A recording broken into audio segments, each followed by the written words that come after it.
Hey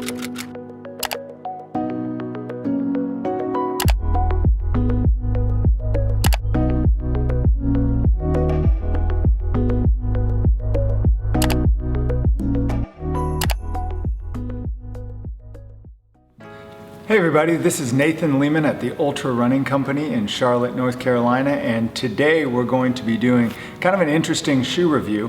For those of you that have tuned in before or been in our store, you know that we're big fans of the Hoka Speedgoat. We've been wearing it in our races since the original Speedgoat came out, and they've kind of upgraded or improved it each generation. This is the Speedgoat 3, and it's really been a really great race shoe. It's actually, if you listen to the Hoka folks, they'll swear to you this is the best-selling trail shoe in the country right now, which is fantastic because it's a much better shoe than the unnamed shoe that used to be the best-selling trail shoe in the country.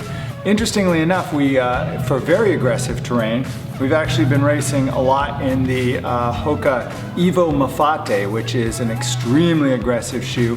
We've done a review, if you want to go back and look at it, on the EVO Mafate 1. This is actually the EVO Mafate 2. They've upgraded it with, well, frankly, they've upgraded it with some really nice new colors.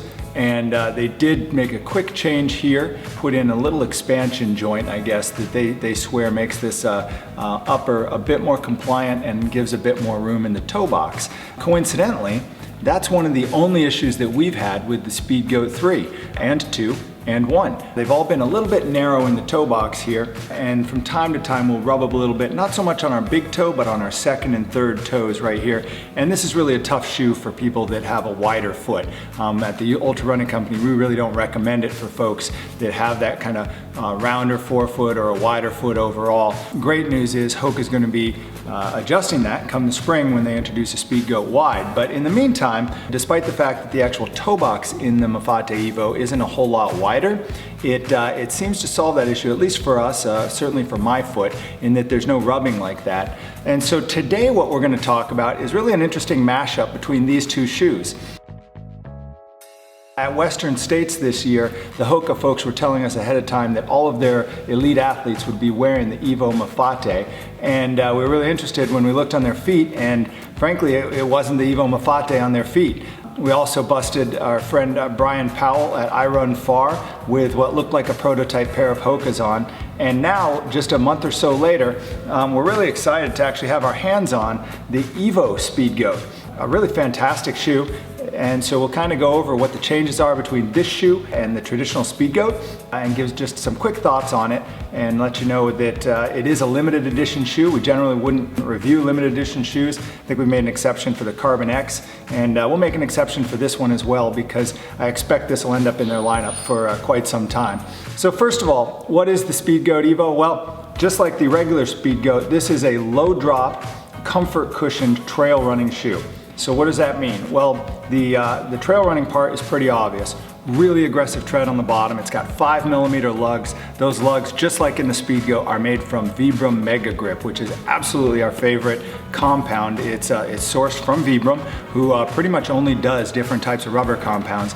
This particular one is very durable. It's very grippy, and the grip actually gets better the wetter and slipperier the material gets. So we have great luck not only on dirt roads, on dirt trails, but on rocks, on wet rocks. We really love this Vibram Mega Grip, so can't say enough about that. The 5mm lugs will give you really excellent traction, and the lug pattern's really good. You'll see everywhere it's black is this Mega Grip and the tread compound. That's all hardware. The only place where there's some, just for weight purposes, where it's carved out a little bit, this yellow is all a softer rubber compound. Just really a midsole cushion is what we call it. It's a compressed EVA in there. There are some, Hoka has some branding stuff where they talk about that this EVA has a little bit more spring than traditional EVA, but what we can say is it's really comfortable, really durable, and a great shoe for pretty much every condition that we can think of. When we talk about the comfort cushion portion of it, the Speedgoat has a lot of cushion. It has 32mm of cushion in the heel and 28mm of cushion in the forefoot, which makes it certainly an our comfort cushion category, but also a low drop shoe, meaning that there's 4 millimeters more cushion here in the heel than there is in the forefoot. So while you're going to get exceptional cushioning throughout the shoe, you're going to get just a little bit more in the heel. That means that if you are landing a little bit on your heel, that you're going to end up just getting a little more squish back there than you would otherwise. Typically, you're not going to feel anything through this shoe. You can land on sharp, jagged rocks, you can land on sticks, roots, that sort of thing. With 32 millimeters of cushion in the back and 28 in the front, you're just going to kind of plow through them. So very durable, very comfortable shoe. The next thing, and the thing that really differentiates the Speedgoat EVO from the Speedgoat, is the use of what Hoka calls the Matrix upper. And since we reviewed the Mafate EVO, what we found is Matrix is actually another sourced material, just like the Mega Grip on the bottom. Matrix is a next generation fiber. It's actually, our understanding is that it's Kevlar woven throughout this. It makes it very strong, and maybe more important to us than the strength and durability of this is that it's very what we call hydrophobic. And hydrophobic means that it doesn't absorb water at all. If you are running through streams, this is more important to us on the East Coast, I guess, than maybe on the West Coast. If you're in very humid weather, this isn't going to absorb that and get heavier. Basically, when it gets wet, this is a much lighter shoe than the traditional Speedgoat or anything without this Matrix technology. We are coincidentally starting to see Matrix show up in other brands.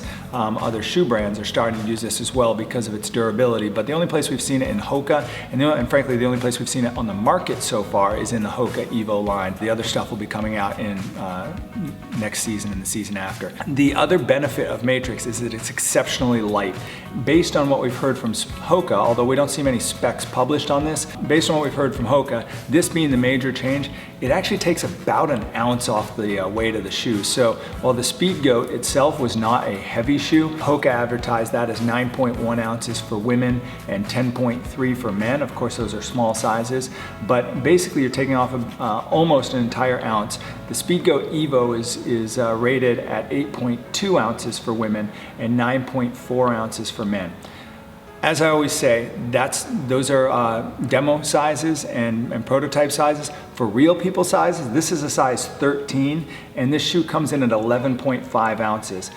Compare that to 12.5 for the traditional Speedgoat, and there's a really strong reason to be wearing this shoe. An ounce off of the weight of a shoe over the course of a mile or 10 miles or 100 miles makes a huge difference. So we're really excited about that. The other piece that we really are excited about is even though the Matrix material doesn't give it all, so what we've got here is basically the same thing that they've put into the EVO Mafate, where they've put in a very thin, what we think is a neoprene layer that becomes a little bit stretchier. So it actually allows this toe box, even though it's the exact same shape as the Speedgoat 3, it actually allows that toe box to expand a little bit.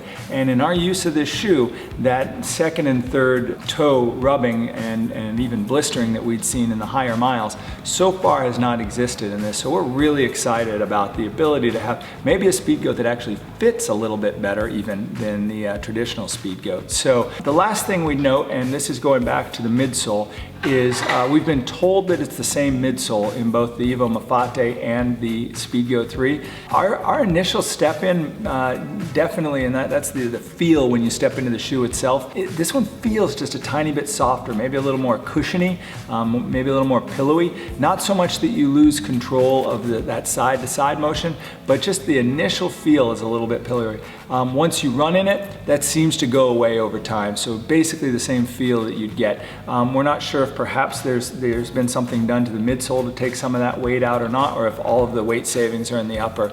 But again, saving an ounce is just a ton in a shoe that's this high quality and this durable. Only thing we've seen, going back to the upper then, only thing we've seen is that while this Matrix is extremely durable, over time it does have the ability to kind of scratch and fray a little bit. Certainly this will last longer than a traditional nylon or knit upper, but when we do see it give, it tends to give like you'd expect some of these heavier dutier bags that are made out of a similar material to do, the ballistic materials. They just tend to fray a little bit. No big deal, it seems to keep lasting, but we have been seeing that once you get over 300, 400, 500 trail miles on this Matrix. So overall, we're super excited about this shoe. We have it in stock today at the Ultra Running Company. It's $160, which is $20 more than the traditional Speedgoat. In our minds, again, you're buying a race shoe for a race that you probably paid $200, $300, $400 for, depending on the race. The incremental 20 bucks to spend on a truly race-driven shoe is a pretty good value proposition from our standpoint. So we really do recommend, see if this is available at a local running store. Some have decided to bring it in. As I mentioned, at the Ultra Running Company, we try and bring in all of the Hokas that we find, all of the brands that we carry. When we get excited about our shoe, we try and have full lineups in. So we'll continue to stock this for as long as we can and look forward to seeing what they do with it in the future. For now, hope you go out, check out your trails, check out your roads, leave some comments for us. We do try and get back to them and answer them as completely as we can. We really appreciate them. Give us your feedback on the reviews and let us know what we can do better in the future. So we are super stoked you tuned in. Learn to love to run. Thanks for watching.